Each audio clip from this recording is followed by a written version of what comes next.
Okay, well, hello everybody. My name is Carol and I am with Needing a Meeting and I'll be your host today. And for some reason, my husband thought it would be a good idea to put this sonic cleaner in the thing where it can be seen in the thing. It's part of your show. Yeah, it's part of my show, he says. Good to know. You're making atmospheric vitamin C.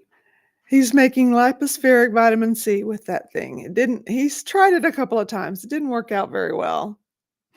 Hi, Henny. Hi, Ben. Bang on the drum, Turner. Good to see you too. Hi, Tara. Really good to see you. Hi. Oh, yes, indeed.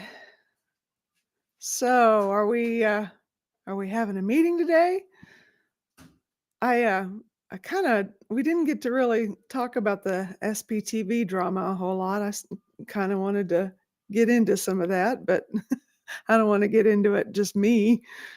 I just want to kind of get other people's take on all the goings on. Or we can talk about anything you want to. Get in here, will ya? Oh, my Lanta. So, how's everybody doing today? Everybody doing all right? Man, oh man. Ben! Okay, let's try that. See if that works. It works. I can hear you. Hi, Rolling Stone. So, what's on your mind? I don't have anything. I was going to poke and prod at you. Okay. Trying to remember where we left off with where you were at. With the whole mic render thing and the letter that I had sent, I actually did get a response. Really? I did. And I guess I could pull it up and read it rather than try to guess. Basically, he's going to say that he's going to tell his side of things. Basically, tell the truth is what he said. And I'm like, okay, well, I look forward to hearing that. And let's see here if I can get that. Wow, that's kind of surprising. I know, I was surprised. And it's something, Let's see here.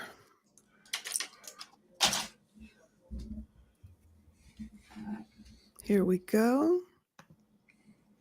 He said, I promise to try to get the truth out there as soon as possible. And when that happens, you are free to make up your mind. The boat is still alive, so I'm splitting my time. Thank you, Seventh Son. Hi, Cosmic. Okay. I like to think we could all. I like to think we could all make up our mind by ourselves, but I'm.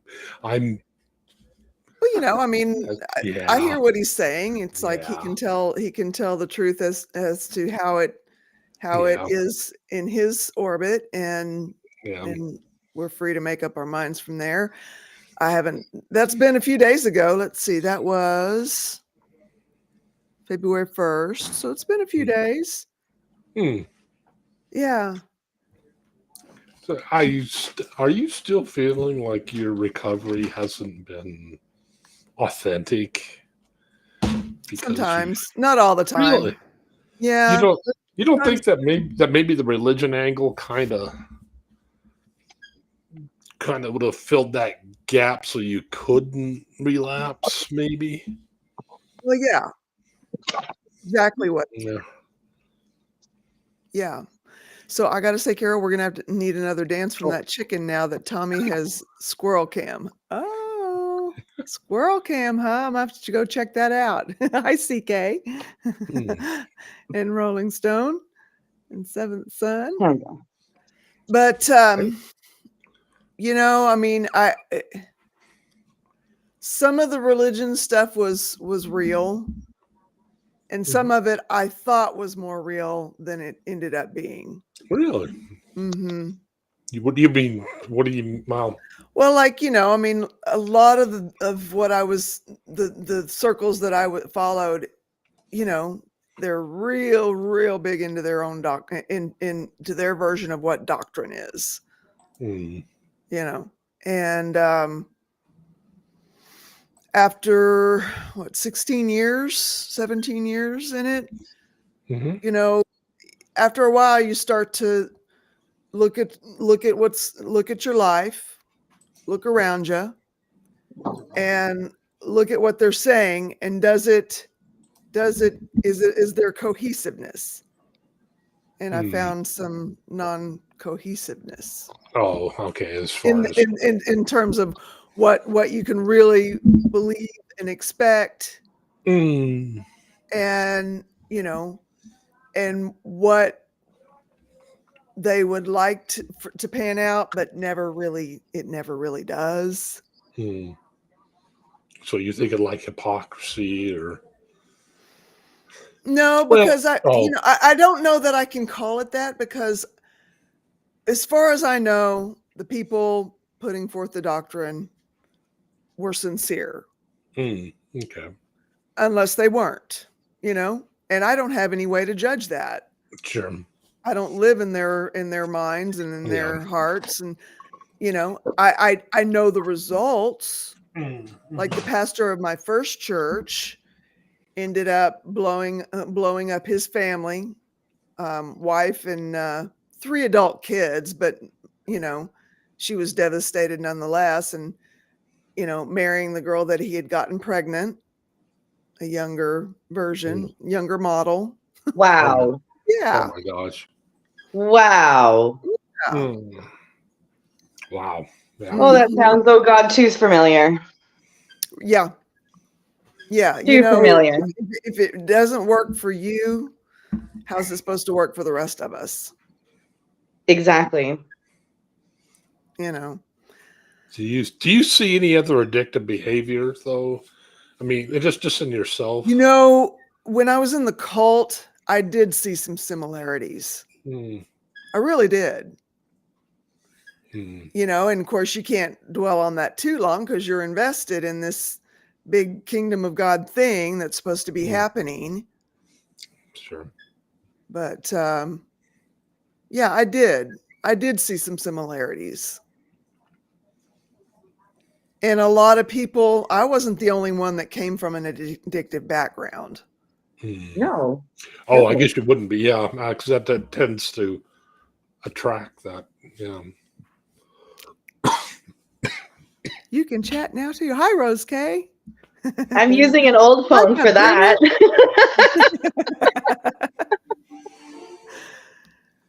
Good to see you guys. So, yeah. I don't really know how to describe the disconnect Hmm. between real recovery and what I went through. Okay. See, I Go ahead. don't think it's not real recovery that you went through. Hmm. I think that it was just a different type of recovery, and it's unorthodox. It's not what we would typically see from somebody in recovery. That's all that I see. I can Okay. see, though, how for yourself it feels that way. It feels like you didn't do it right, or maybe you didn't have it hard enough. I can understand that, because I felt that way. I really did the first time that I quit. I felt like I didn't have it hard enough. And it was a pregnancy that, it was like wanting to get pregnant that made me quit. Mhm. And I just started focusing on literally everything else but my addiction. Okay. Right And on. at that point, it was Wiccan. It wasn't it was religious. Mm-hmm. It wasn't a cult, because I never practiced with anybody. I Yeah. did for myself, but I went Mm-hmm. straight into Wicca as Okay. soon as I started weaning myself off of MDMA. Wow. Okay. So I think it's just different. I think it's unorthodox. That might be the disconnect, is that you Yeah. feel like you just didn't have it hard enough because you went No, directly. I did have it hard. I know Well, that. yeah. I know that Yeah. much. Those first 7 months that I was in AA, it was really hard. Mhm. I had been out of structure for so long that I really struggled with that. Yeah.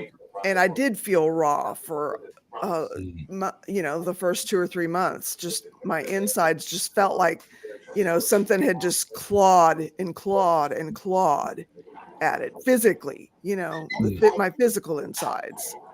And Yeah, of course I'm emotionally raw, you know. of course. Well, well, not and also in your case, I mean, this is going to sound worse than I intended. You would be like somebody who gave up something and then instantly went to jail.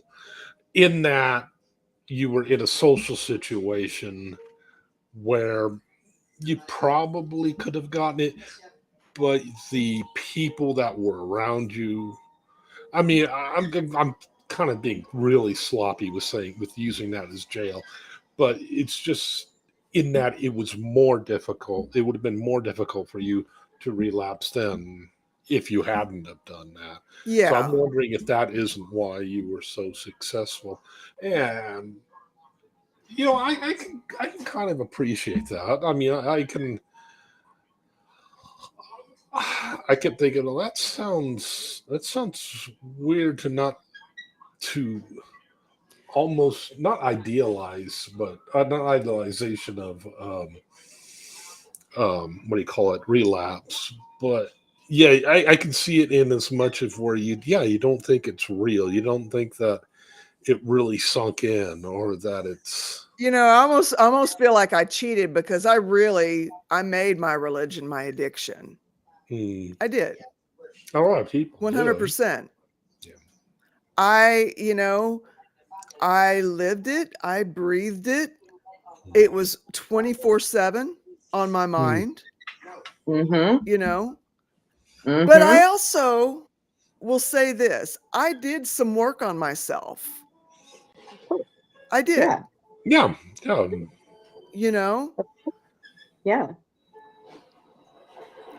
I'm I just wanted to reading read Henny's these. thing here. Yeah. Hmm, So I wanted to read this one from a Rolling Stone too. I didn't say that very well. I meant that you seem to be considering whether it's safe for you to drink, Carol, like you're questioning whether or not you're really an addict. Sometimes I do, a Rolling Stone. But hmm, then, when I really look at where I got to where addicts get to, Yeah.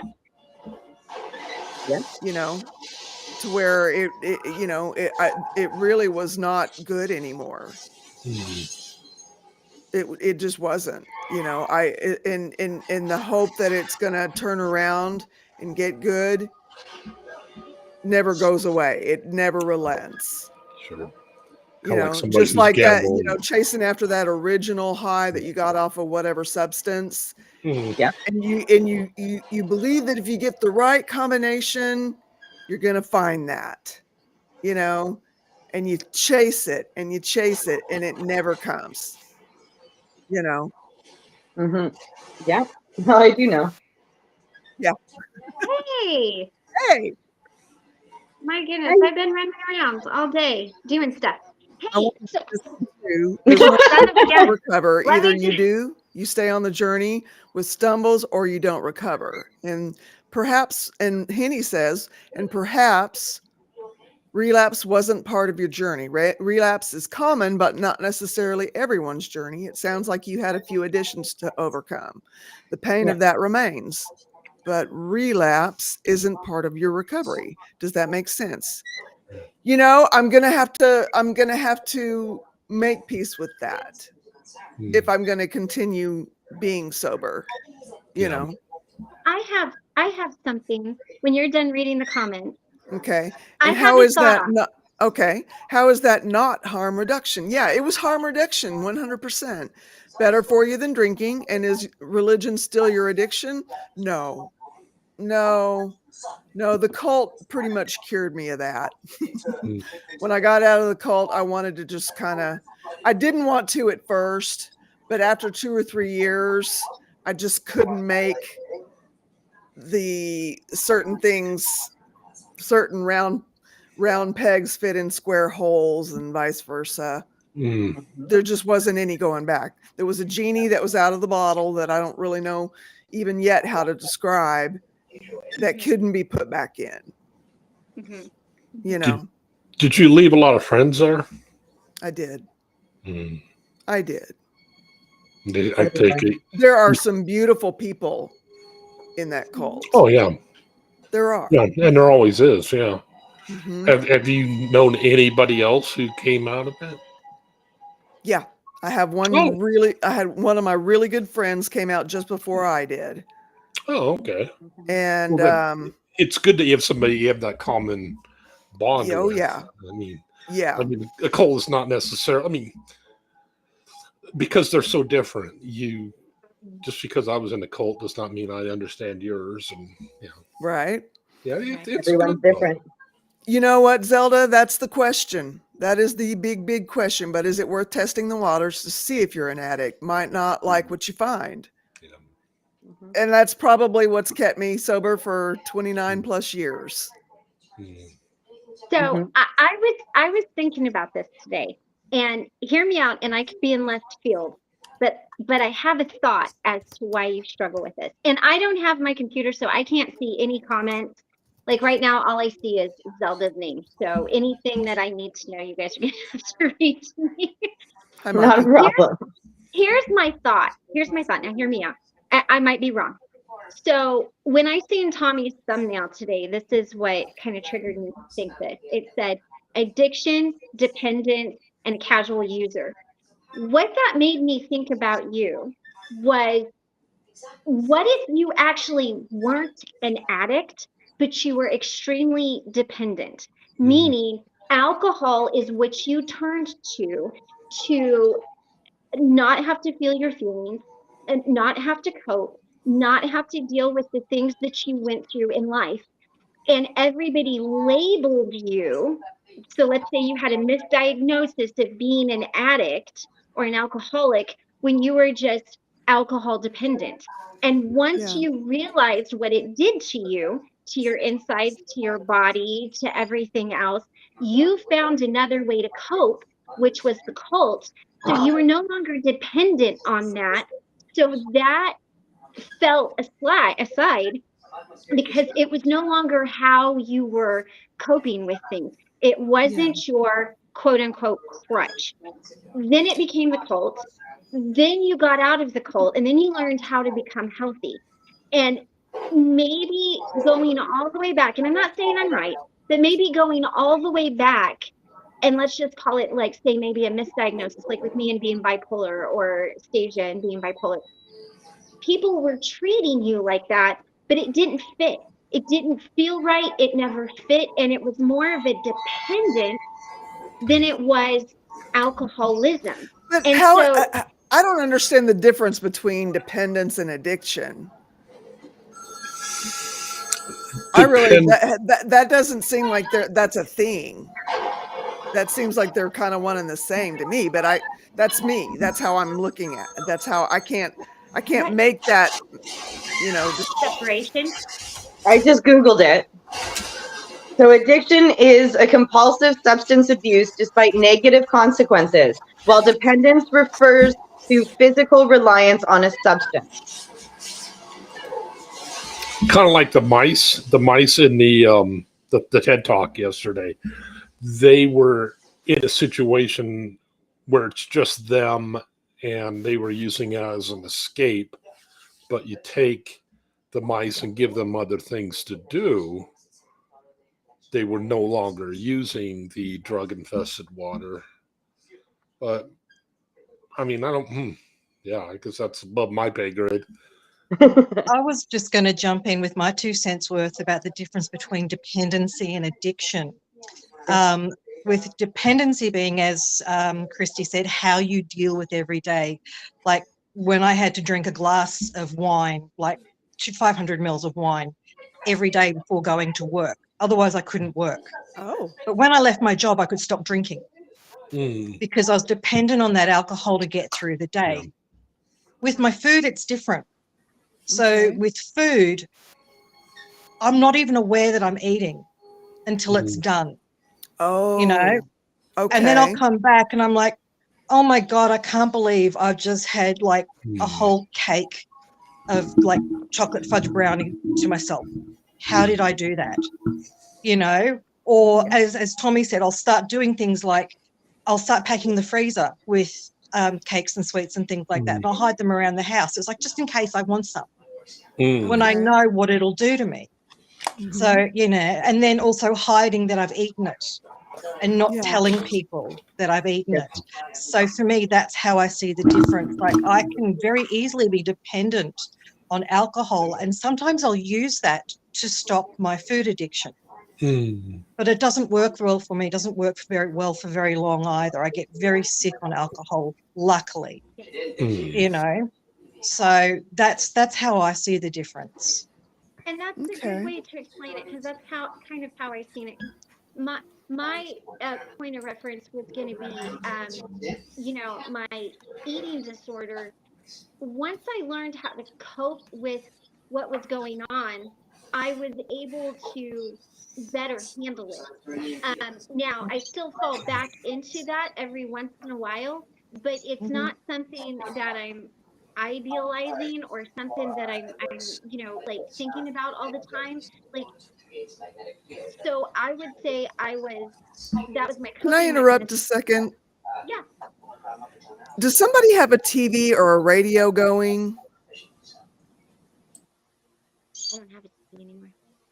No. I'm hearing like I'm hearing something like TV or radio playing in a background somewhere. It's distracting. It's stopped now. Okay. It Yeah. could be feedback. No, I don't think so. It Oh, would sound like TV or radio. Yeah. No. Can I just say what as far as Yeah, dependence and yeah, alcoholism yeah. means to me? okay. I don't feel like I'm an alcoholic, considering that it was such a short period of time and it was actually forced upon me. Yeah. I'm not. I can't even tell you the story yet. But so I feel like I was made dependent. So like I was made physically dependent. So my body needed it more than my brain did, because I was never like before. I always had like immense control. Like I knew that I had a risk of becoming an alcoholic, so I always kept myself under control. Mhm.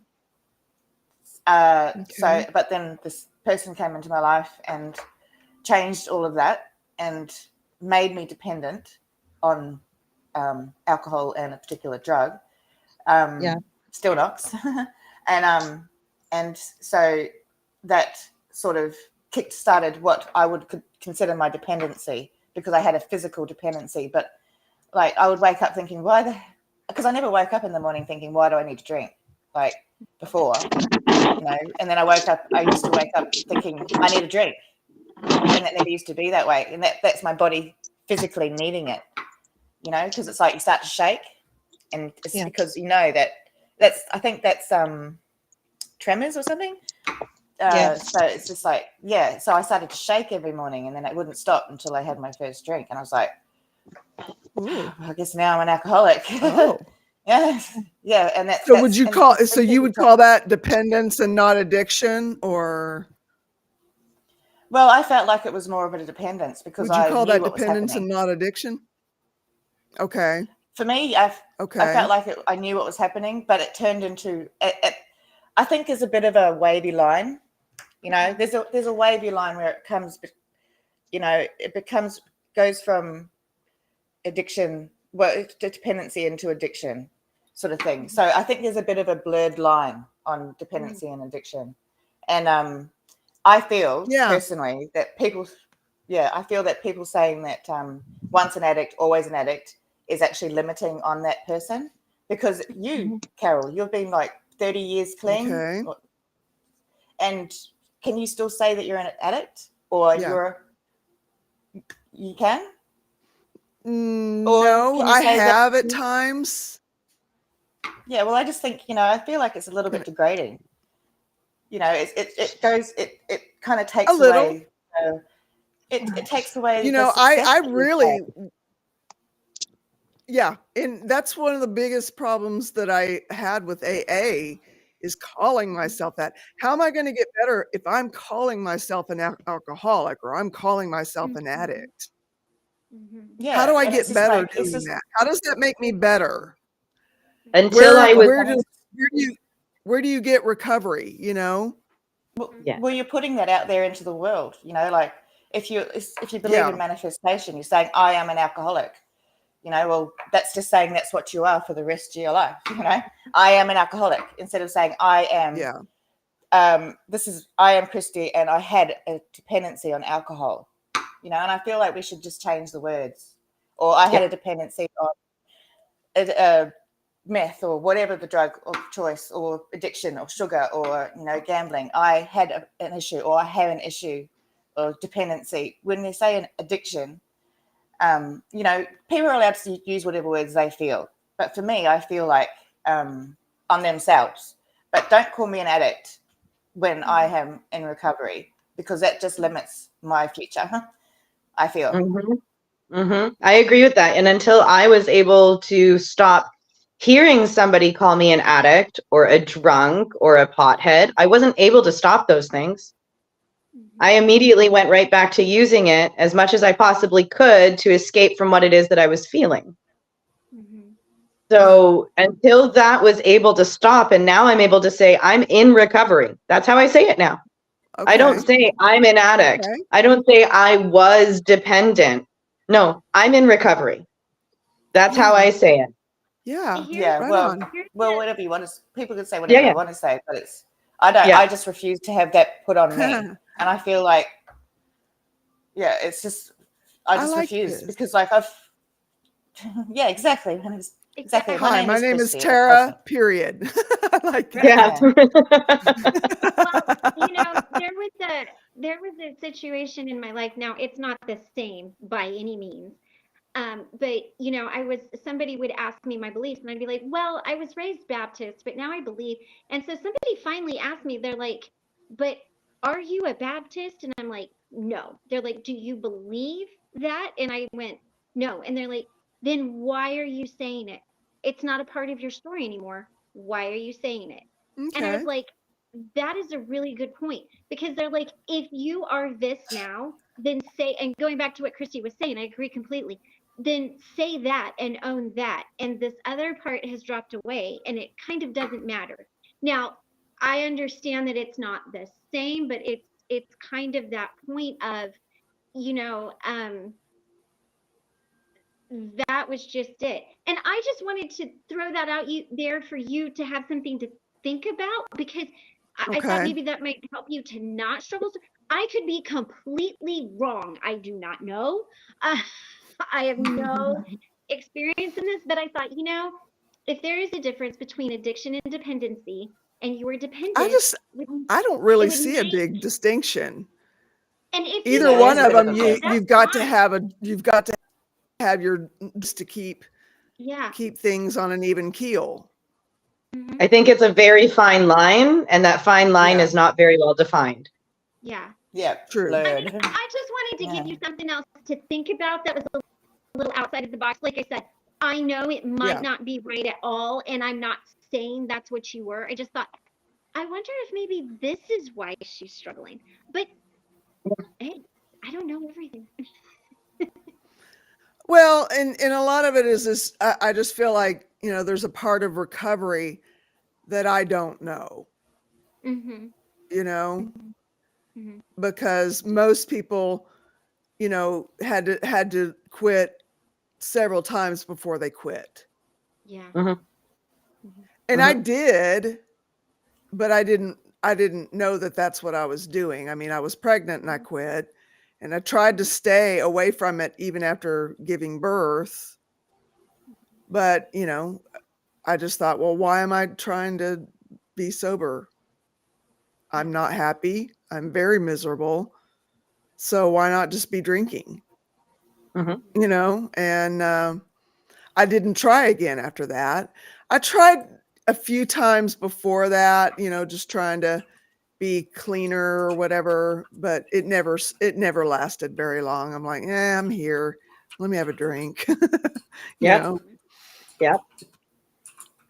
Yeah. I would get sober for 3-4 months, and then all of a sudden it would be some sort of family event. And then And it was their family event, my ex-partner's family event. And I would just be like, I don't want to be sober. I can't deal with this. I don't want to be sober. Because the way that I was introduced to that family was different than most. And I felt like I could read the looks coming at me and what they were saying in their heads. So if at least I was drinking and I had 4 or 5 drinks in me, I wasn't paying attention to their faces anymore. Yeah. Wow. So Okay. yeah. I like- So like I would just keep trying and trying and trying, but the trigger would happen. Yeah. And then moving here, the trigger happened more. And it was then at that point, I was like, no, I'm full blown back into my addiction with alcohol right now. When I already knew full well that I was back full blown into my addiction with hard drugs. Yeah. So I just couldn't stop. And it was a mental thing completely. I didn't want to, or not that I didn't want to cope. I wanted to cope. I just didn't know how. Yeah. Yeah. I would say my dependence was very much emotional. And I don't know if that makes a distinction or not. But I do like Marty's. Marty has a message. Marty Rizzo. At least I think that's Marky. Marky. Hi, Marky. Okay. Yeah, I don't have my reading glasses. Yeah, I'm a little behind on the, but I wanted to kind of highlight some of these other chats. Yeah. So let me see here. Imagine taking a medication you hate. Is that the one? Imagine taking a medication you hate, but if you didn't take it, you'd be sick for an insane amount of time.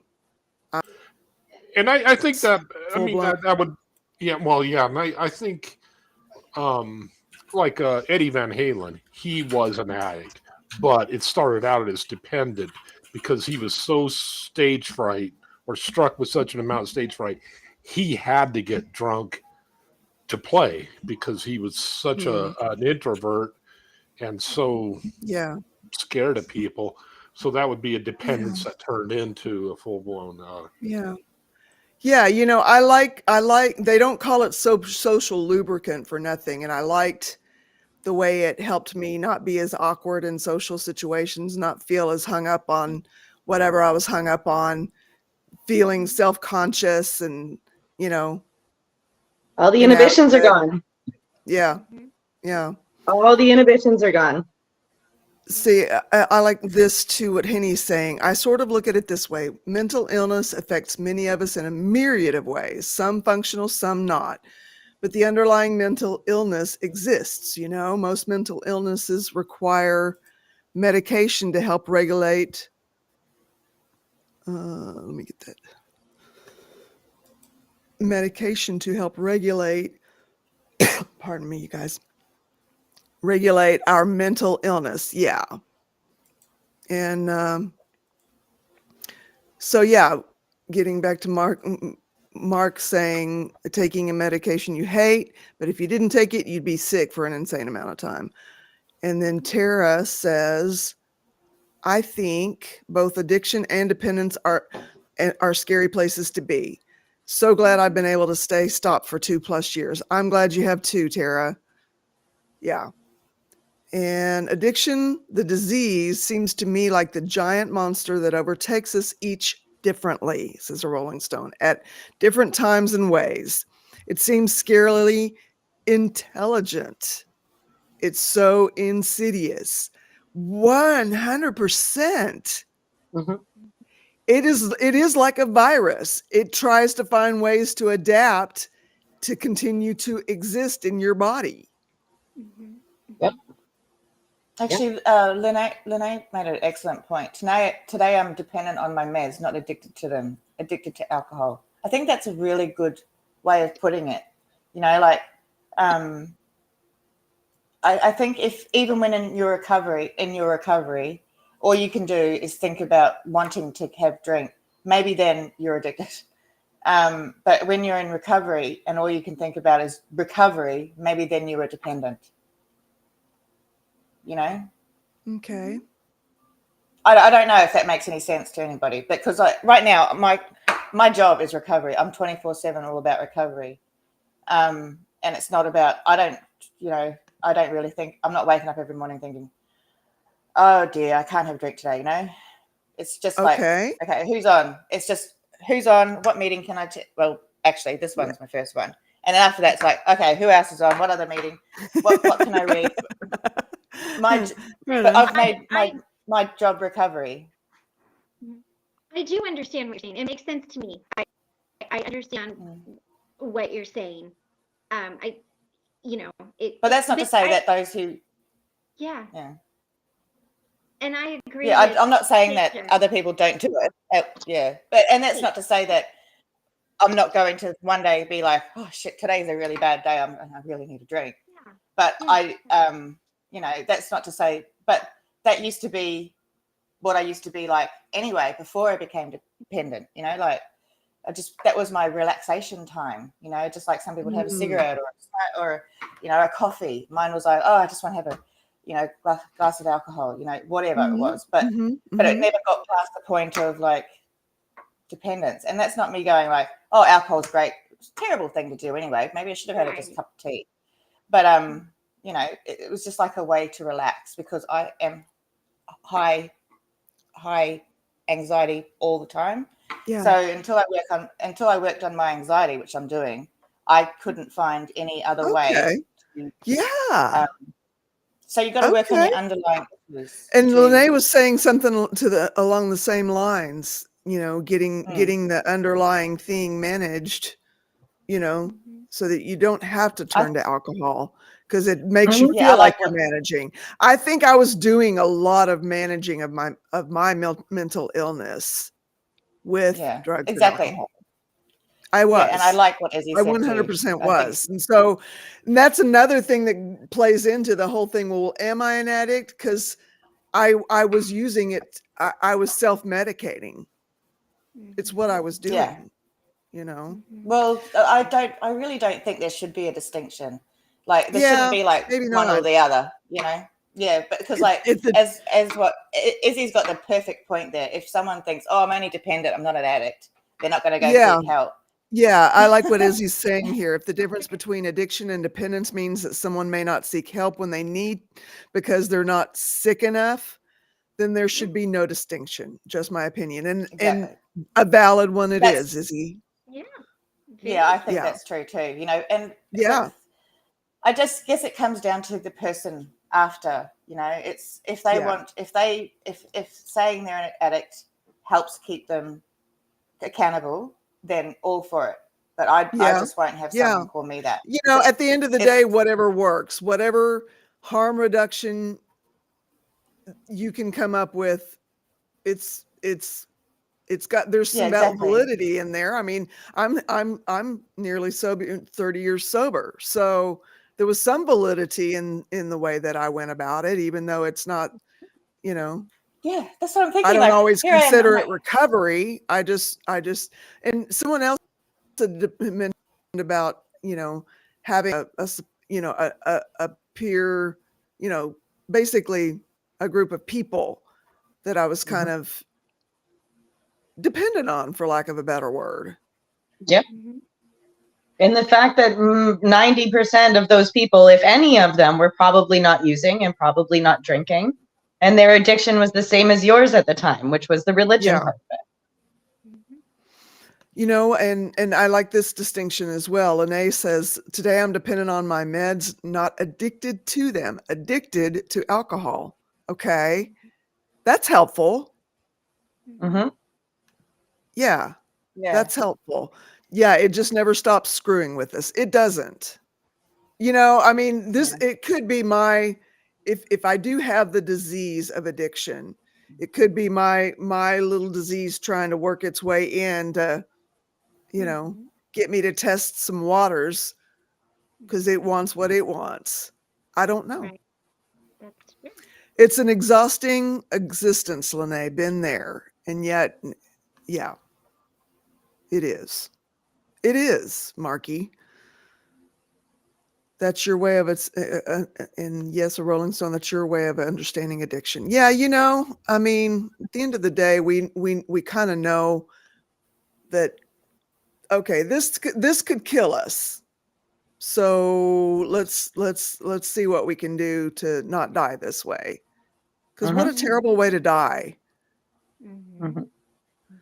Yes, Lene, I'm a little worried. It might be calling Carol's name after all these years. Okay. Or isn't. What the heck do I know? Okay. I feel like it's a part of human existence, says Marky. As a whole, we seem to get addicted to things, even if it has nothing to do with drugs or alcohol. That's true. I've had some other addictions that have been butt kickers, you know?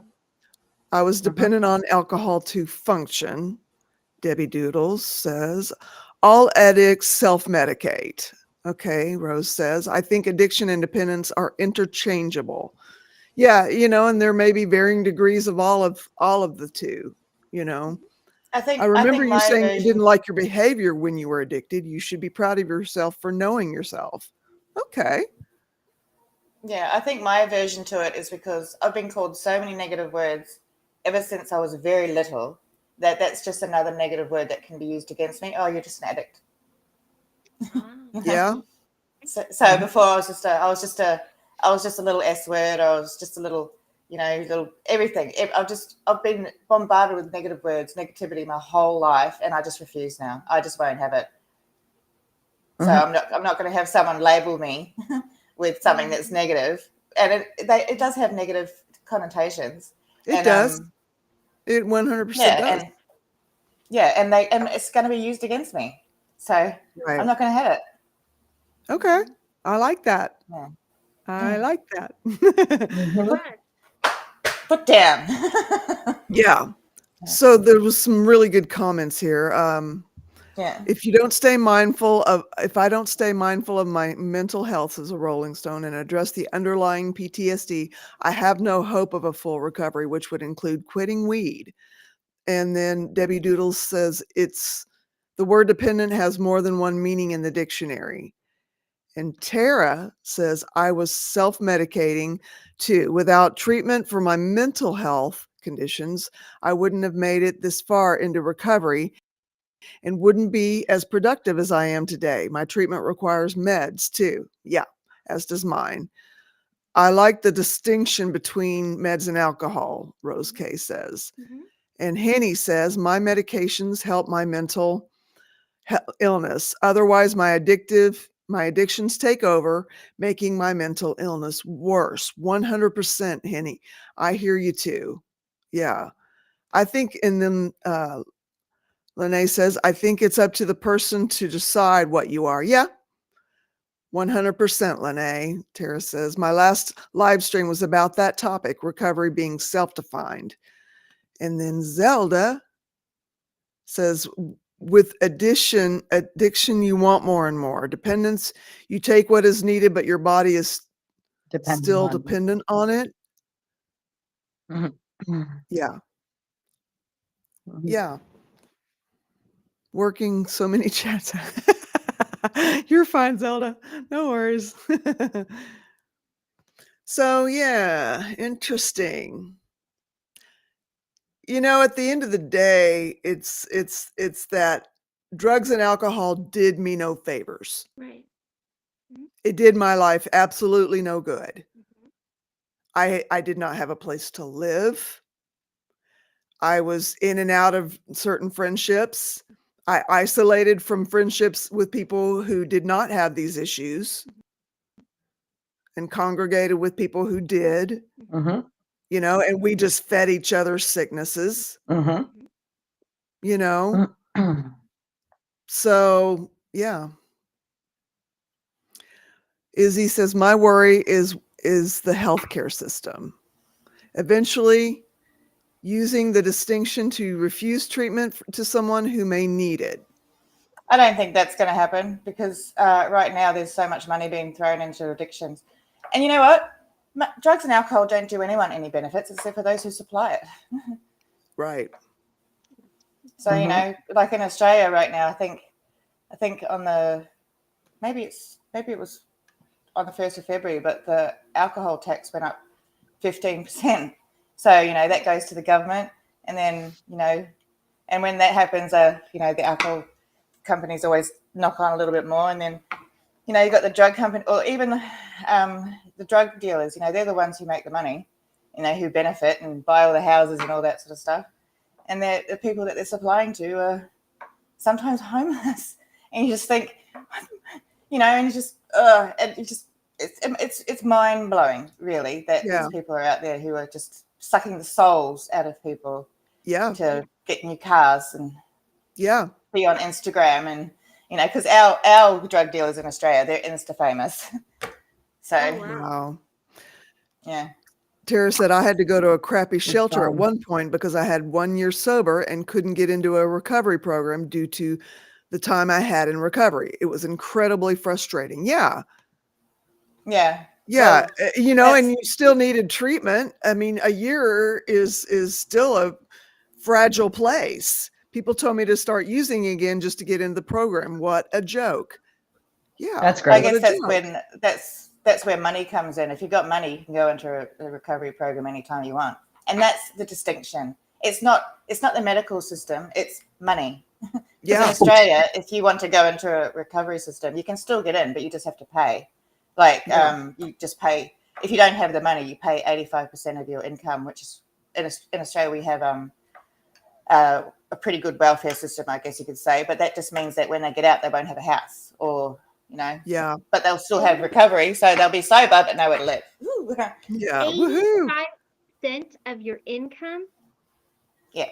goes to recovery. Yeah, so you get paid fortnightly, so they'll take it out of your fortnightly pay, 85%. Because I was ready to go into recovery, but I'm like, I can't. I was ready to go into rehab, but I'm like, I can't because I need to have a house. And where are my kids going to live while I'm in off being all Yeah. So yeah, no, I couldn't do it. That's a steep price. Yeah, but it's like, but there's people out there who, but it's better than for some people who are on the streets. You're still getting paid.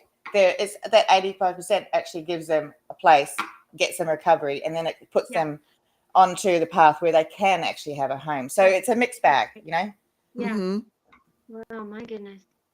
Mm-hmm. Mm-hmm. So some of those tax dollars that especially in Australia, have been taken out for, the alcohol or whatever they're charging should get put back into services for those. Yeah, they should. Benefiting. Well, not those that it's just like the smoking tax is meant to go towards the hospitals and stuff. Nah. So where's it all going? Is all I wonder. Where's all the money going if it's not going? Yeah, back into where health is it services going? for our people? And you have a right to ask that question. You also have a right to answers. Mm-hmm. Yeah, exactly. And like they're it feels like they're drugging us and making us addicts. Dependent. Yeah, like Marky was on saying, purpose. same as the part of pharmaceutical companies, if we are being honest. One is legal drug dealing. Yeah. Mm-hmm. Yeah, well, Prescription thugs. Yeah. Well, as someone who's benefited highly from prescription drugs, I would say I agree, considering I've watched many things on the Sacklers and all that sort of stuff. But, with great power comes great assholery, it seems, because they don't care. They just want to get more and more, Yeah. Mm-hmm. I got the greatest compliment yesterday. I got told that I don't. Oh, Chris, you don't even care about money. I'm like, no, I really don't, because I don't. If I've got it, I will give it. Right. But it was like a really good compliment. Yes, I like Yeah. that. That is Really? good. Yeah. So, but anyway, there's my little rant. Well, I think even as somebody myself, right after leaving the situation at the end of last year, I went to the hospital and I was given something that I could easily get addicted to. And I have to hide it.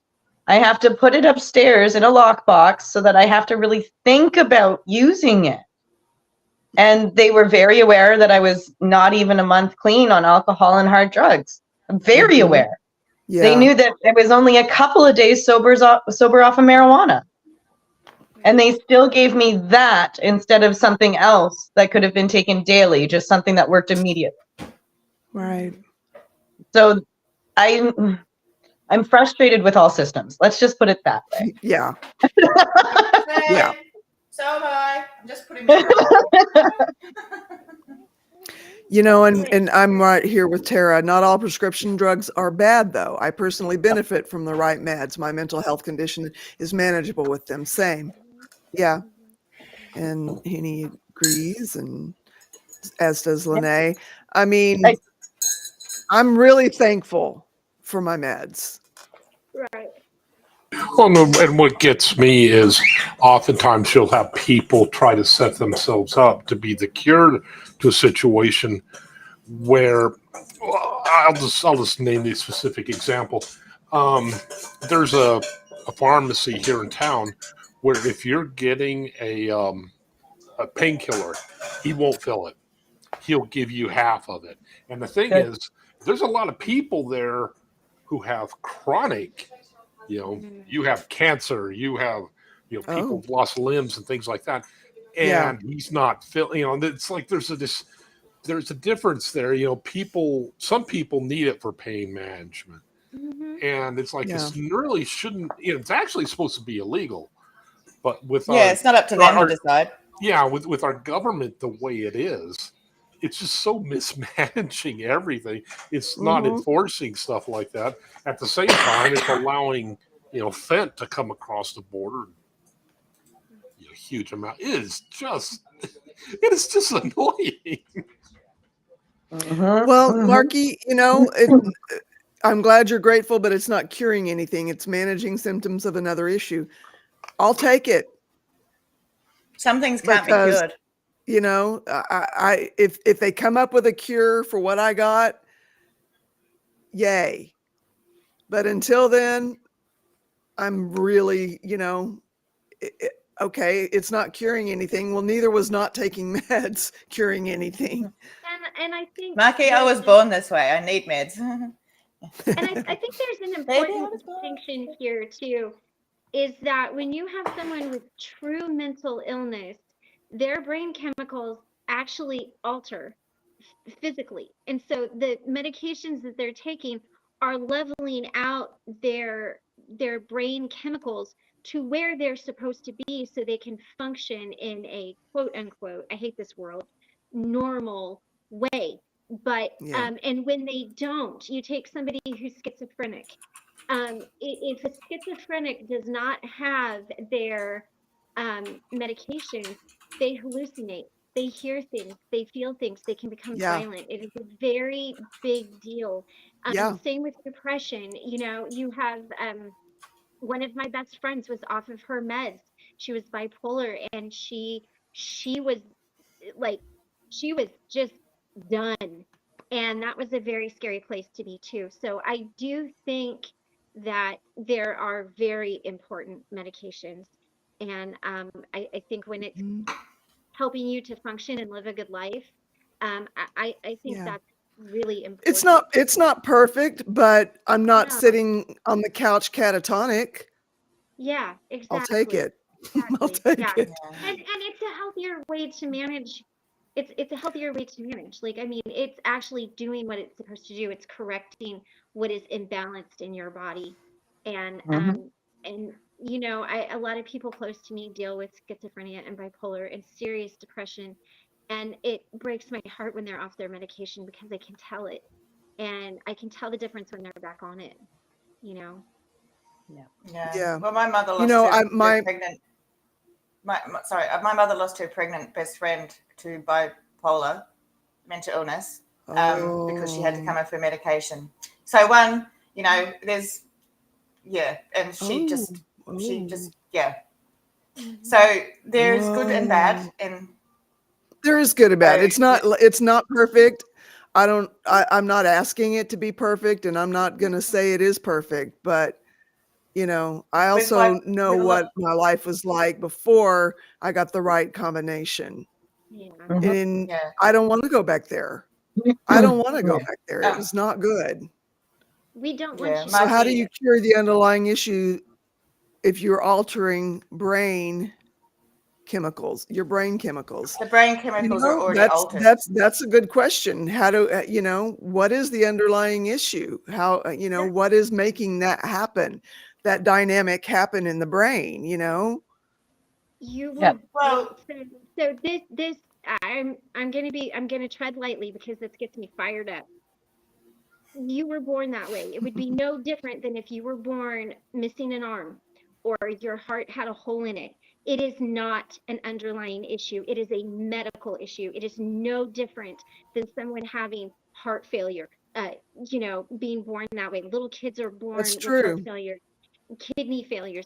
No, not everything has an underlying issue. Not everything is a bad choice somebody made that just can be fixed.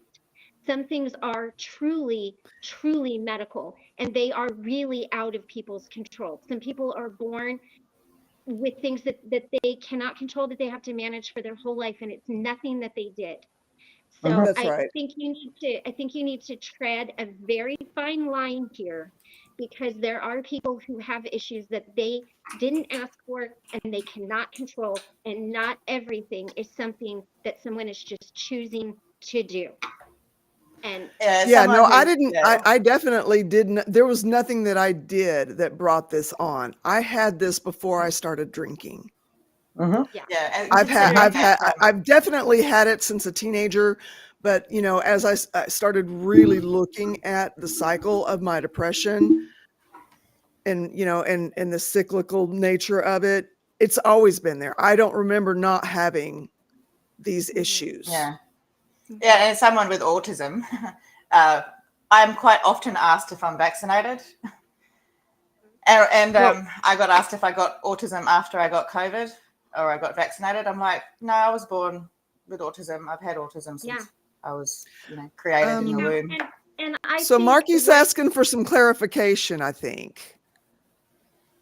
okay. He says, wait, What- what is she what talking about medical exactly? Be specific. What is what? Marky wants to know, what are you, I guess she's talking to you. What is she talking about exactly? Be specific. So what I'm specifically talking about is conditions that people are born with, that they need medication for treatment, that is not an underlying issue. So schizophrenia, bipolar, juvenile, people are born with heart failure, diabetes. There's a number of things that people are born with that they did not do. And there is no underlying thing to fix, because That's true. God or the universe made them that way. That is just how they were born. That's the crapshoot they got in genetics. That cannot be fixed. People don't just become schizophrenic. They don't just become bipolar. My grandmother definitely was, probably would have been diagnosed as bipolar. Yeah. And And Henny says, I'm manic and hypervigilant, but I believe it's my brain being abused, and the medication helps me to relax, be calm, along with therapy. Game changer for real. Yeah. And Rolling Stone says, my bipolar has underlying issues, but it still needs to be medicated for me to be able to function well enough to address the underlying issues. And I guess, Marky, the thing that gets me the most fired up, and I'm not trying to be, a horrible person here, but is that if it is something, your brain, your body, something that you cannot control, there's a very big difference between someone who drinks to the point that their heart fails them or their liver fails them. That is something that you could possibly argue they had a hand in. But if you are born with a defective heart, you are born with that, then there's no underlying issue there. And so where I get really fired up is, I am not someone who is huge on big pharma. Okay, I'm not vaccinated for COVID. Yeah, I'm not either. I resisted it for years. Yeah, I am vaccinated for other things. And Marky, maybe more what I should do is tell you my story.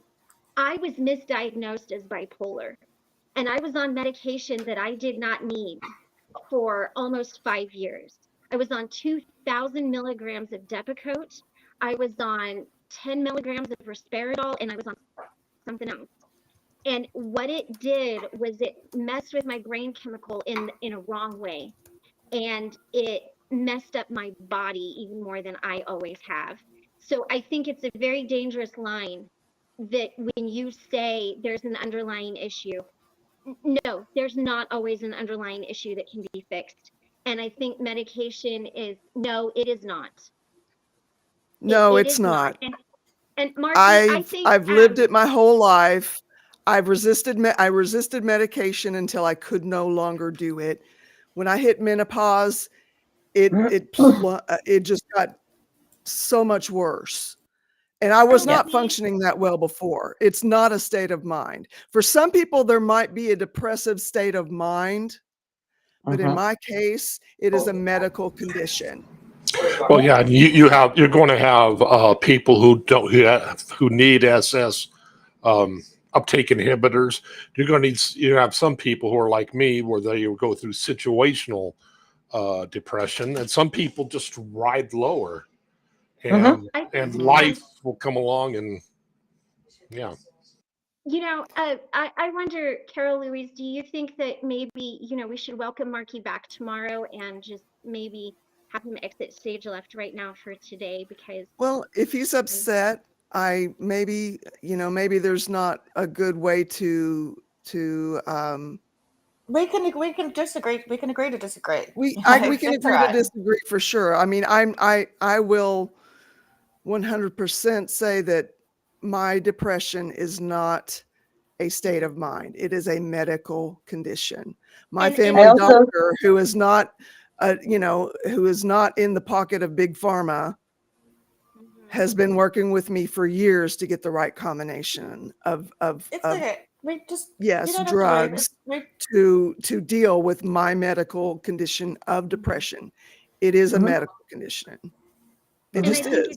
I just think I think it's a dangerous place to be, to say that things like that are a state of mind or something like that, because your comment. I wish it was a state of mind, because I feel like I feel like I worked my ass off to try to overcome that state of mind, and it never worked. I wish I think that's just a blanket statement that, and I, it's an opinion, of course, and we can all agree to disagree, and we can respectfully disagree with one another. Yeah. But, I also think that pushing the statement a little bit might make some individuals who have that medical condition a little bit uncomfortable. Yeah. I was kind of I do. I was wanna roll verging back. on getting fired up, but I understand that there are people who exist who will never be convinced, and I don't need you to be convinced. No. I just need to be able to walk through life as a functional human being. And whatever that takes, it is what it takes. I don't need you to agree with me. I don't need you to tell me, what I am and what I'm not, and what I have and what I don't. I've lived this life for 58 years. I think I got a pretty good handle on what's needed. I'm able to be here doing this as a result. I don't think Micah needs to leave either. I just think, sometimes you just don't need to push an issue. I wanted to roll back to what Full of Hope was saying. Reactive depression is not the same. And I would definitely agree. I tend to get reactive depression. So like my depression is a reaction to what's happening around me. I get sad about it. So more than sad, I can't get out of bed. And, there's a difference between sadness, having the blues, as some people call it, and being actually depressed, where you can't see a light at the end of the tunnel, and everything is dark, and you can't get out of bed, you can't eat, can't sleep, can't do anything. All you can do is sleep. For me, that's my reactive depression. Some people have that all day, every day. Yeah. And they don't have any reason for it.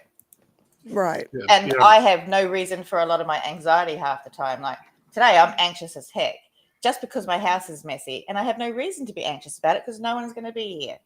But I'm anxious because it's. I don't know that you need to leave, Marky. I just would ask you to listen to what people who have suffered with this have to say, and you don't have to agree, you don't have to disagree, but maybe just listen. Well, I'm sorry that I get fired up. This is very close to my heart. Yeah. And I have so many people that I love so much. And I have just seen it that way. So, if I, I just want to protect everybody that I love, and it's who I am when I get fired up, and I don't mean to come for you, but I will stand my ground. And so you know, You know, I like what Henny's saying here, Mikey Rizzo. Depression varies greatly from mild to severe impairment. It isn't a state of mind. Some of my most depressive points where, there was just nothing I could do to get out of where I was, the hole that I was in. And I was just thinking, this is I had lost use of my limbs with, various injuries. And what I was facing, I realized was every bit as debilitating as losing the use of a limb in in a severe injury. It was that impairing. Mhm. It was. And, that was the first time that I ever really acknowledged that, there's something here that I cannot fix within myself. I don't have it to fix it. There's no amount of talk therapy that's going to get me out of this. That's okay. I don't And want you to it's leave, Marky, either. I think supporting others' journey is important, even if they're different from ours. Yeah. I haven't done this Yeah. today. Debbie Doodles. Sorry. Yeah, we seem to have a consensus here that we don't think Marky needs to leave. He may have left already, but I hope not. well, and the thing is I'm one of those people. When I have all kinds of diagnoses that back this. I do tend to ride lower, but lower than most. So when situational depression comes along, it can be pretty bad. However, I'm probably not as bad where I need medication every day, like Cosmic might, or at least that's where I think she said that she rides low. So when situational Oh, comes along, she goes extremely low. oh Um, no, I actually ride high. So oh, you're I'm actually I ride high. Yeah, I actually ride Oh. high. So when I get depressed, I ride real low. But it sounds like I'm like manic, but I don't actually have the waves. I'm either up here no. all the time, or something happens and I'm down here, or otherwise Yeah. I'm level. I Like I'm up, in the up. I'm in the position where I can treat mine without using drugs, but not everybody's in that situation. What I have to do is every time I get depressed, I have to do one of the things that Tommy keeps talking about, connect with people and just talk it through. And a lot of times just talking it through it, externalizes it so you're able to chew on it. But Yeah. there's so many people that's not the case, where their body's Yeah. just reabsorbing so much of that serotonin. There's nothing else for their bod to run on, and Yeah. go straight into the toilet. Depressed doesn't always present as sadness. That's true. I mean, I've been sad. I know what sadness is, but I also know what my body does to me without some medical intervention. Debbie Doodles, I want you to know I support you with love and non-judgment. That is beautiful. Hiding anything takes up a lot of energy. Yeah. But as I said, yeah, my stepdad, he looked like the happiest person in the world. I think there was only a few people who knew the actual truth, and I copped the consequences. But yeah, it's just, you just never know what someone's going through behind the facade. So I always feel like, be nice always. Even my closest friends and relatives don't know I'm severely depressed, says Full of Hope. Over 50 years, I've learned to hide it, but I can only do it for a couple of hours and then I crash for days afterwards. Wow. Full of hope. Oh, That's got to be so hard. I like this question. Rose K asks at Marky Rizzo, do your thoughts come from your own experience or someone close to you? I Yeah, don't know if he's here anymore. he may not be. Well, Well, and anyway, I'm sorry that's I got so unfortunate. fired up. I Hobbit it's Ray, okay. I was. I need to learn to control it a little better. I just get very protective, and I'm like, Well, no. I don't think you did anything wrong. You were pretty. well, I you were understand, you know, fine. and that's is it fair to say that's a trigger response? I would say No, that you I were think triggered.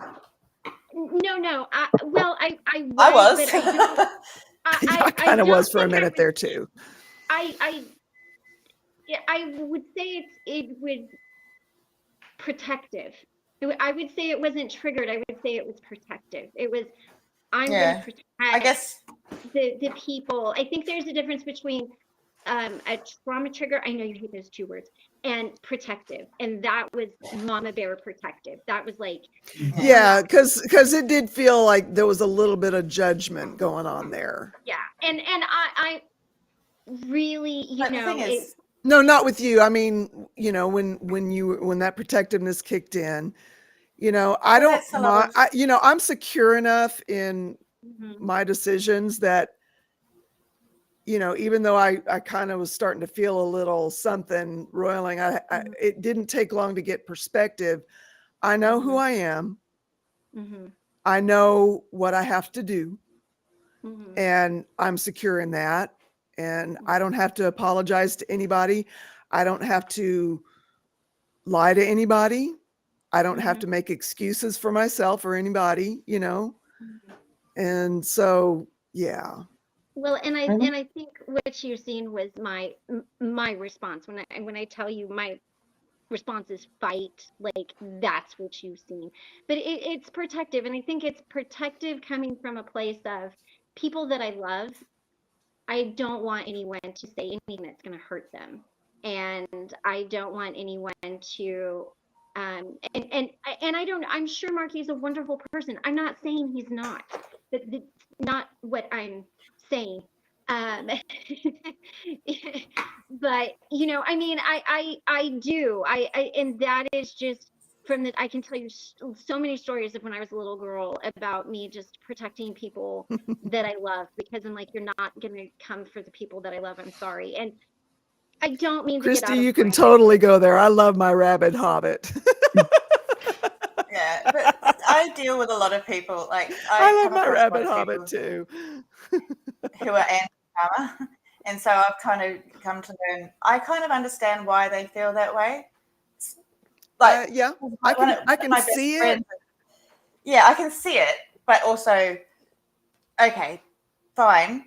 But I've also, like, what I was trying to say about the autism thing is like every time someone says that autism is caused by a vaccination, they're saying I harmed my daughter or I was harmed by my parent. They're not saying that this is who I am naturally, you know. And they're also talking about like having some sort of vaccine or changing some genes to get rid of autism. I'm thinking, what? So now they don't want me to even exist? You know, like think of all the great things that have come from people with mental illnesses or people with disabilities, you know, and now they just want to wipe it all out. So we love you, Christy. Debbie Doodles says. Thank you. I mean, but you see now, like you understand why the cheese thing happened and the turkey leg thing happened and Hobbit Race. Like you guys are seeing little, like that's nothing. Hey, but I do. I missed out on the cheese thing. What video was that? Okay, what No, day it's was the when video? she. It's when she hugged cheese at Michael for asking more questions about his sandwich. Oh, that's right. Yeah. I'll send you a voicemail about it. I'll send you a voicemail. I actually think I remember it, but please do because I love it all the stories. I understand where Marky's coming from. A Rolling Stone says, I've had horrendous experiences with bad meds and bad practitioners. Yeah. I've also had my life and sanity saved by good meds and practitioners. Experience counts. Yeah. Rose, I can relate to that.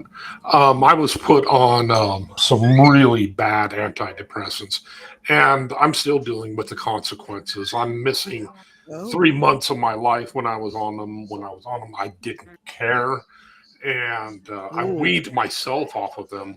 Luckily, I did it very carefully because I come to find out It was one of those Yeah. ones where people were offing themselves. How and then since I've had them, I now suffer from migraines where I didn't before. Not much, but enough. But yeah, so but yeah, I still see that there is there's definitely a use for them because I've met so many people who there were tons of people in there where I keep thinking, oh, I ride low. No, their normal is so low, and if it wasn't for them, they could not function. So Exactly. Mhm. Exactly. Well, Yeah, there was a there's big all- old plan for the meetings to be an hour. So much for plans. I Well, like my little hobbit rage did not help, so I apologize.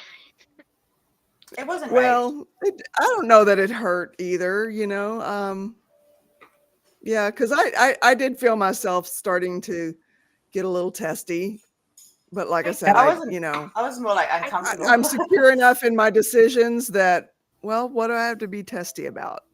Yeah. Yep. Blame Yeah. on me. I'm just And I like, guess- "Arr." Yeah. No judgment, no anger. Should have said it as what I have experienced. Well, you said what you said, and it was valid in my eyes. Well, hey, And I don't mind anybody saying anything, but take some ownership. Okay, well, my experience has been this. Okay, mhm, that's valid. Yeah. mhm. But yeah, trying to tell me what my condition is, not being a medical professional, yeah, that's kind of edging into not good. Yeah, and trying to territory. back it up with research that, hey, who knows where that research is from? And the research you've done yourself. You know what's good for you. You've worked with healthcare professionals to figure out what's good for you. And that's what matters. That's what Yeah. matters. Yeah. Yeah. Yeah. Well, my best friend's mum. Sorry, my best friend's mum's always given me like all these ideas and stuff to cure my autism or ADHD, and she's ADHD. She's got an ADHD son. She knows it can't be cured, but she's like, "Oh, here, have this essential oil, or take some garlic and take." And you know what I do? I love her, so I just go, "Okay, I'll give it a go," and I don't. I just ignore everything she says, but. It's just I love her, and I know everything she's saying is coming from a place of love, and she just wants to fix. She just wants to fix my hurts, and so I just like, yeah, okay, I'll smell it. I've actually got one of her essential oils in my bag because it's for ADHD. I'm like, fix my ADHD now. Well, we got. Sounds like I need to watch this from the start. I've obviously missed some action. Well, we got to see a little Hobbit rage in action. It's okay. It was great. We're all okay. It was great. You'll understand the turkey leg and the cheese and the all of it after that. When I say my reaction is fight, everybody's like, that's right. We've seen it. I do have two really good stories that I wanted to share, though. They're so positive. Yes. So I wanted to, if we're done, when we're done talking about this, it's a good. I think we're done. I'm good. You done? Are we good? I'm good. No chicken thighs. Nah, not chicken thighs. Yeah. No, it needs to be a big turkey leg. Big old turkey leg. Or a big old block of cheese. Yes. Gouda directly at somebody's forehead. I do have some smoked Gouda in the fridge. Let me tell you these two really good stories. They're really warm, fuzzy stories, so make you feel good. So y'all know I'm moving and I'm selling all my stuff, right? And I've been selling it just dirt cheap because I don't care. Last night I posted, I had it's a Breedlove acoustic guitar. It's an electric acoustic guitar and it's parlor size. So it's 3/4 size, it's smaller, it's better for short people. And I posted it on this market thing I've been using to sell things, not Facebook Marketplace. It's just a private Facebook group for the county that I live in. And I had priced it at $200, and this guy messaged me and said, can I have it for 125? And I came back and I was like, well, can you do 150? And he's like, no, all I have is 125. That's okay. Aw. Good luck. And he was very nice. He was very nice. And I got a really good vibe. And I came back and I said, you know what? 125 is perfect. Absolutely.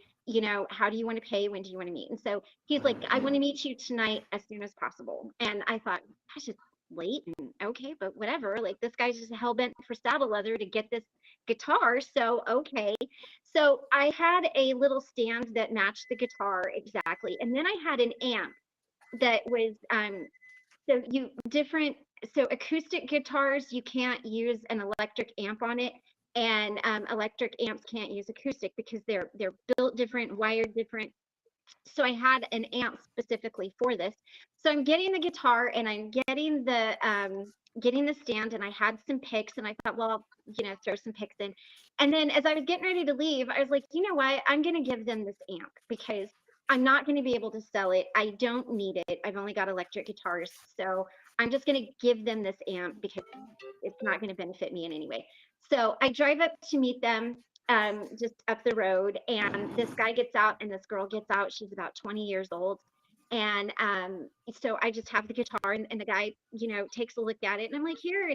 I said, it's horribly out of tune. It's tuned to drop D, which is going to make it sound even worse than what it is. But here you go. He's looking at it. He kind of like rips on it a little bit. He's like, it's really out of tune, but it's in good shape.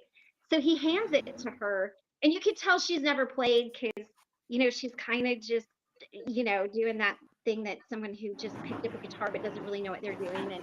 And he goes, do you like it? And she goes, I love it. And he goes, well, we'll take it. And I said, well, wait a minute, I'm not done. I go, here's the stand to go with it, and then here's the amp. And the guy looked at me in like a full-on panic, like he could not afford it. And I said, I'm going to give this to you because I'm moving. I don't need it. This amp, I bought all of this together. And I said, so $125 and all of it is yours. And the guy looked at me and he goes, I know how much all of this cost. Are you sure? And I said, I'm 1,000% positive. Like, it's yours. Thanks for meeting me. This is amazing. You guys, he looked at this girl and he goes, here, baby girl, here's your Christmas present. And I almost lost it in the parking lot. I was like, oh, and she goes, thank you, Dad. And she gets in the car. She was so excited. He goes, we've been trying to find a guitar for her that we could afford that was her size forever. She's wanted to learn how to play. It's been really hard to find one because really big guitars are really hard for little people to play. It just does not work well. Slide up, And I was like, you know what? And he looked at me and he goes, I know that this was a lot more. And I said, you know what? It doesn't even matter. Like, there you go. What fun is it to have an electric acoustic guitar if you can't even plug it in and play it? Like, enjoy it. Then Wow. this guy that had bought a bunch of stuff from me asked me if I had a couch. And I said, no, but I have this oversized chair and this ottoman that's got a lot of storage. And he goes, well, how much do you want for it? And I'm like, well, I don't know, a couple $100. It's Roy Hill. It's barely been used. It's really nice. And so he comes back. He goes, well, I got someone who's looking. And he came back and he goes, well, it's more than this lady can afford. And I'm like, well, what can she afford? What's going on? You've bought a lot of stuff for me. Talk to me. Well, it turns out she just got out of a really abusive situation. She left in the middle of the night to go to a shelter. She just got through a divorce. She finally got her very first apartment, and this is one of the first things that she's buying. And she had no furniture. She had no nothing. And I'm like, you know what? Just make me an offer. It's yours. He's like, Christy, I don't even think she could probably even give you $100. I'm like, no, you're not hearing me. Make me an offer and it's yours. So she calls me up and she's like, I've got $50. And I'm like, sold, it's yours. You just have to come pick it up. She started bawling on the phone. She's like, you have no idea how much this means to me. And I told her, I said, actually, I do have a good idea of how important it is, because when you first leave, when you're divorced and you first leave, that very first thing that you buy, it doesn't matter if it's a cell phone, it doesn't matter if it's a couch, it doesn't matter if it is My fridge. Pioneer woman dishes. It's, it's important that it's something that you did. And so she's going to come pick it up tomorrow at 4. So I might not be on the meeting straight away. It might be a little bit. I've got to get it out of the bedroom and everything. But I was so excited because I'm leaving. Like one gal got this really amazing Christmas gift, and this other lady, she got this really cool chair, and I got rid of my stuff. And I don't care about the money part of it. I'm like, get it out of here. But it made me feel good because I was able to help somebody out, and I thought it was sweet, and I wanted to share it with you guys because I thought it was a little positivity we could have in our lives. I appreciate Lovely. that. Those are wonderful stories. Those are wonderful. Yeah. The first piece of Right the on. first big piece of thing I ever bought when I first left and got out of refuge was my fridge. I've still got it. It's like so that was in 2012. So it's like I've still got my fridge. Nice. I bought a kitchen table and chairs. That was the first thing I bought. Kitchen table and chairs. Yeah. Yeah. Let's go shopping at Christie's house. Yeah. This Let's actual all go table. shopping at Christy's house. When I first moved here, this table was given to me by a lady at my church. So everything I've got is special to me in some way now. So and it's all to do with my independence in some way or something. So it's you're absolutely right, Christy, and thank you so much for doing that because that sort of stuff does change someone's life, and she's probably going to go on and do the same thing eventually. And that's what's amazing. Like if you can just make one person in this world feel better about themselves, I think that's amazing. Like, let's see. Okay, I can see this one. I collected a mom 9 weeks. Oh, that is Oh awesome. my God. I mean, it's not awesome that What she got happened? kicked out, but it's awesome that you found a rental that could take her that day. Yes. And we bought a pantry of food and filled the heating oil tank. Amazing. Oh, that is so wonderful day. wonderful. Amazing. And the thing is, that the person on the receiving end is so appreciative. And that to me, like, that first thing that you buy is like your first step to freedom. It's your first And actually buying it means more than being given it too, I think. Yes. I gotta know. A completely unrelated question. How many frets did that guitar have? The little parlor one?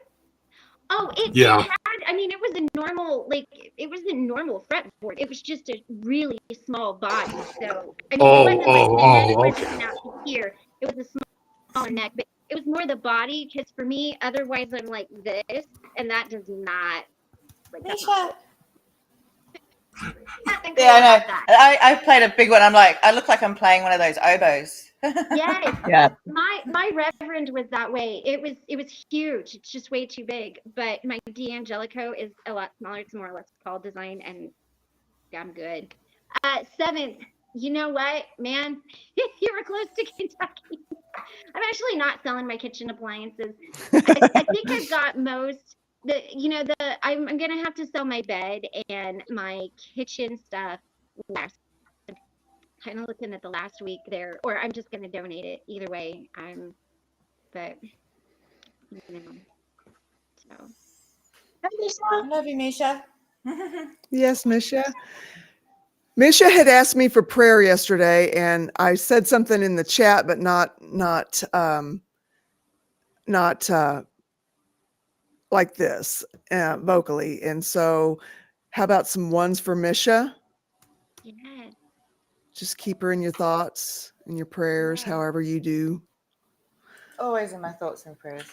Yes. And I wondered too if I should address the little troll remark, all praise to Big Pharma by somebody new. I think he was joking. Slow-mo's being Okay. That was satire. So I wasn't he was trying being- to praise anybody. I just don't know if No, he's being funny. what the hell is that Yeah. supposed to mean and be? And Yeah, I it think was, he was having a joke. He was having a joke for. you think it was a joke? Okay. Oh yeah, It yeah. was definite joke. Yeah, Slimo's been there before. Yeah, Okay, yeah, I know that. I know that. I just didn't know if that was meant to be a jab or meant to No, I be don't think so. yeah. Yeah. So do we feel like we've gone over an hour? Yeah, An hour 30. Yeah. Well, How is everybody feeling? Exhausted. Children, oh my God. My house was trashed. And they kept touching my shit. I was like, stop touching my stuff. Don't touch my stuff. And I actually had to get quite mad yesterday because they were jumping around in my TV. And I said, see that TV? That costs more than you. And little Will goes, no, it doesn't. I said, cost me more than you did. So he's just like, no, kids. So today I'm just going to. I have such a minor praise, but I had to say it. And that's the term I'm going to use, praise, or I don't know, happy, feel good, fluffy, I guess. But one of my neuroscience groups is starting back up, and we study body language, and they have neuroscience. So I'll finally have, because I started it, and it is all so beyond me that I'm one of these people that I have to study and study and study and study, and other people are like, oh yeah, I pick it up no problem. And Yeah. but I'm so happy about that. Oh, that's exciting for you, Ben. I'm so happy. Yay. That's- We'll never go quiet, Misha. Well, we'll never leave you when you go quiet, Misha. No. no, No. no. Did I do wrong, you guys? I removed the comment. Did I do wrong? Removed what comment?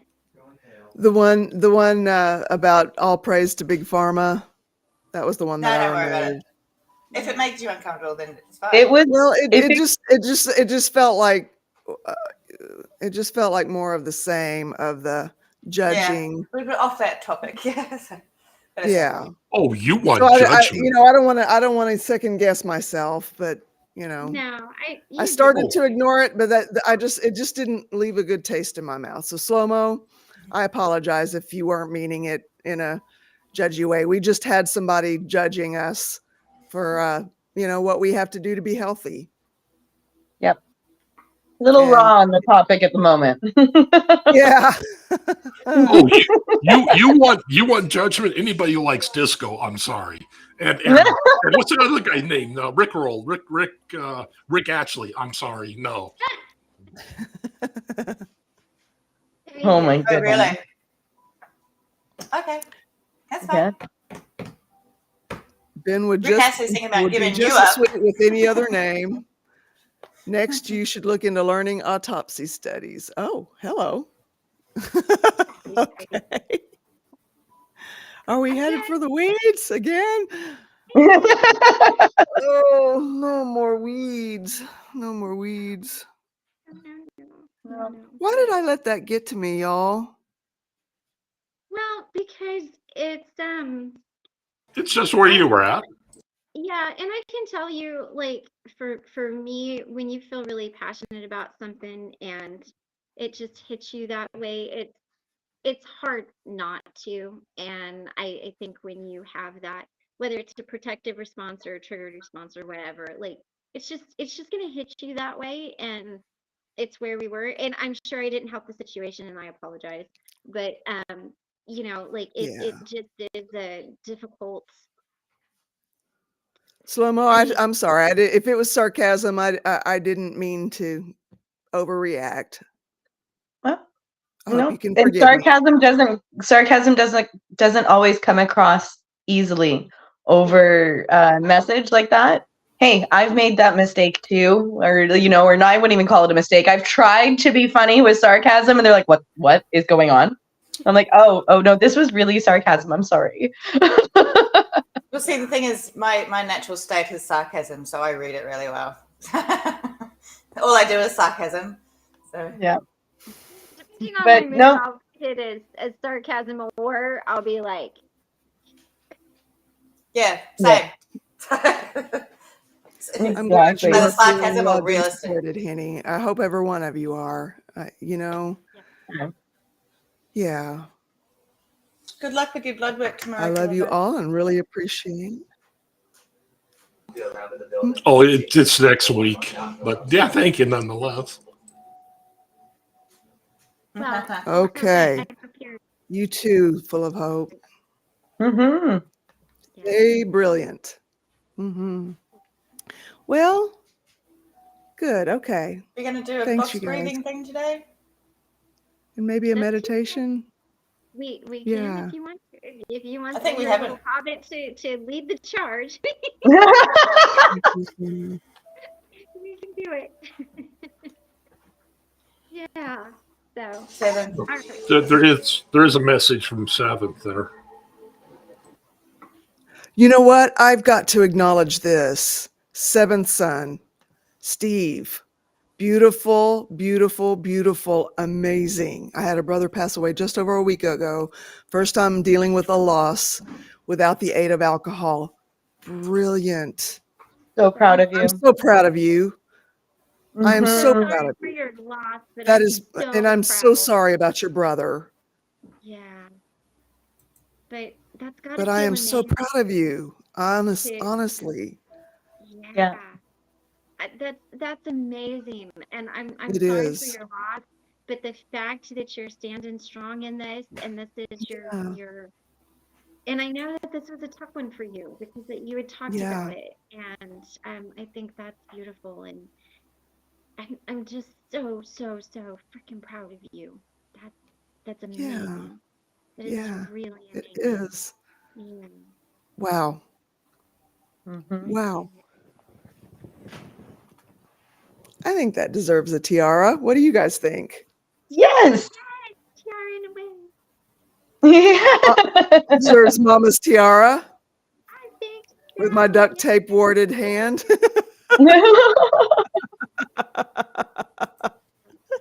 What happened to your hand? I missed that.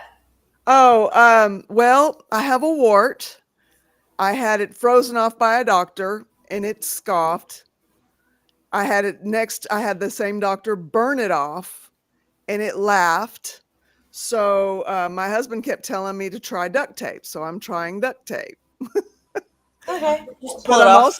I'm also trying asprin because been able to get rid of them with aspirin in the past. No Just kidding. aspirin, yeah, and just kind of wet the end of my tip of my finger and dip it in the powdery aspirin and rub it on there real good and cover it up with duct tape, and hopefully I won't have a wart in a month. Well, and I'm still trying to think up the actual more interesting reason for it, but I haven't figured it out yet. Seventh son, 9 of 9. It can be done. I made it through my mom's funeral. It wasn't easy, but you can do it.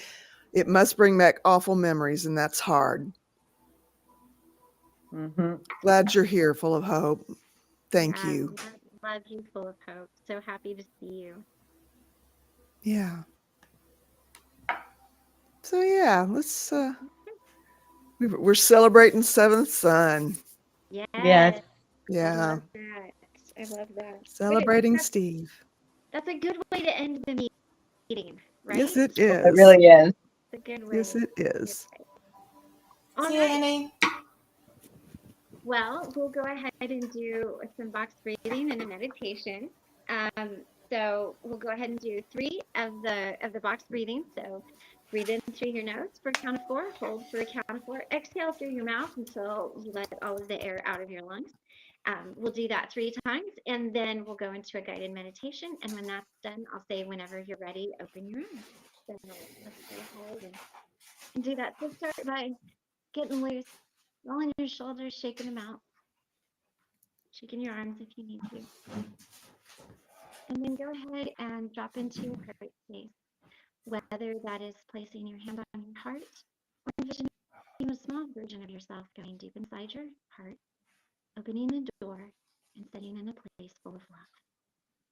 We're going to go ahead and do 3 box breaths. Go ahead and breathe in, hold, and exhale. Make sure you let your shoulders drop. And breathe in, hold, and exhale. Last one, make it really good. Breathe in, And exhale. Let your shoulders drop. Take a moment. I want you to envision going into your heart space, or a place that's completely full of love and peace for you. Imagine walking into this place, sitting down on the prairie, full flowers, flowing through your hair. Take a moment to just sit and notice your breath.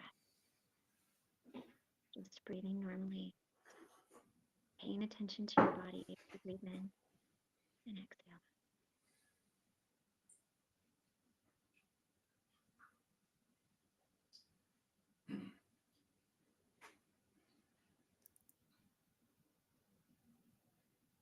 And as you sit there, I want you to take a moment to just feel the peace that surrounds you in your heart space, the acceptance and the love and the understanding in who you are, all that you've overcome, and all that you can be. I want you to take a moment while you're sitting in this accepting, beautiful light of love and peace to send out love and light and peace prayers to someone in this group right now whom you think might need it.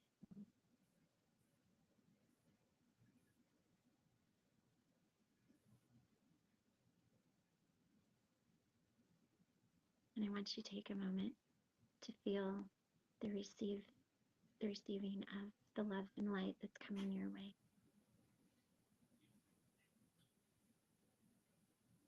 Now I want you to imagine that you look around in your heart space and you see each and every one of us, and we smile and we wave to you. And you take 3 steps toward us. And with each step, you're releasing something that does not feel good or no longer serves you. Step 1, step 2, and step 3. And now you are finally here in a fold of your chosen family, friends, and tribe. And we all smile at you and give you a great big hug. Welcome you in. And we look off into the distance as we watch the sunset, holding each other's hands, full of hope and joy and happiness and confidence, going into the day or into the evening, knowing that you are not alone. There are people who love you, protect you, defend you, support you, and encourage you. And as we come to the close of this meditation, send out lots of love and good thoughts to 7th son Steve for this amazing accomplishment and encouragement and wisdom and grace you need to get through the situation. And when you are ready, open your eyes.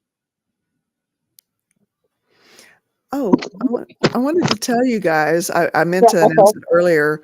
My husband's and my wedding anniversary is coming up February 12th. So, oh, really? Oh, wow. So, Your birthday. I would like to just spend the day with my husband. And so maybe we can figure something out with the meeting, that the meeting can go on and I can spend the day with my husband. Or you could just not worry about us and spend the day with your husband. Yeah. I think that's Yeah. a good decision. It's an important day. But yeah, like I said, I would like to, if someone, you never know if somebody's going to need a meeting on that day. And yeah, so we'll talk about it a little bit more as the time gets a little closer, but it's always been a special day. We always enjoy spending that day together. So Of course. This is for Ben. For Ben. now you're going to get me in trouble. It's less than 8 seconds. it's. Oh, where's it going? Oh, stop it. Stop! Oh, wait, stop! Stop! Hang on, I gotta pause it. I'm gonna let you go. I've got more Thank you, packing Christy. and shoes to go through, and I will see you all a little later tomorrow because I got that lady coming to get the chair. But I will be here if I can. Otherwise, take care, guys. Love you, Christy. Love you. Bye. Bye. I'm gonna go as No, well Rick because Astley I loves a forgot to Rickroll. eat. Oh, I forgot to eat Oh, before coming oh, in, so I'm gonna go eat now. oh, I can feel my sugar starting yes, to crash. please. So, but good night, everybody. I love you. Nice to Good see everybody night. this evening. Love Bye. you. Right on. I have a Bye. mess to clean up. I don't want to. Might just go A to little bed. human mess. Would that 3 mess little have human anything to do messes. with what? three of them. So, okay. Oh, Tara, did I edit? Okay, Tara. Yeah, I have to go. And see if Tara, I've that's a edited that. Monday. So yeah, maybe we can figure something out. I love terror shows. You too. Lord Kiss Freak, you too. You make it a great Milk night, Dud. everybody. Yeah. Love you guys. Great meeting. See you tomorrow. Love you too. And I won't Okay. Rickroll anymore. Bye. Bye. Neil Peart is God. God, I say. Yeah. Well, thank you so much for not asking who that was. Yeah. Oh, I totally know who he is. There was. I'll always regret that I missed the show in Tulsa. It was their last tour, Yeah. and I heard how brilliant it was. They went through all of their eras. And, yeah. I mean, it's one of those things. I understand it's a kind of an esoteric audience, or because you look out in the audience, half of them have the drum, playing air drums in the air. Yeah. And he's Canadian. Oh, There you go. oh no. Oh, Back to the live, back to the start. I go. Okay. Like a million. Good to see you. Yeah. I like your stuff too, Tara. yeah. Good stuff. I do hope you have yourself an awesome day. And I'm going to ask this anyway, although I already know what the answer is. But like a parent, I feel like I need to ask, try to behave. Just try. Ew.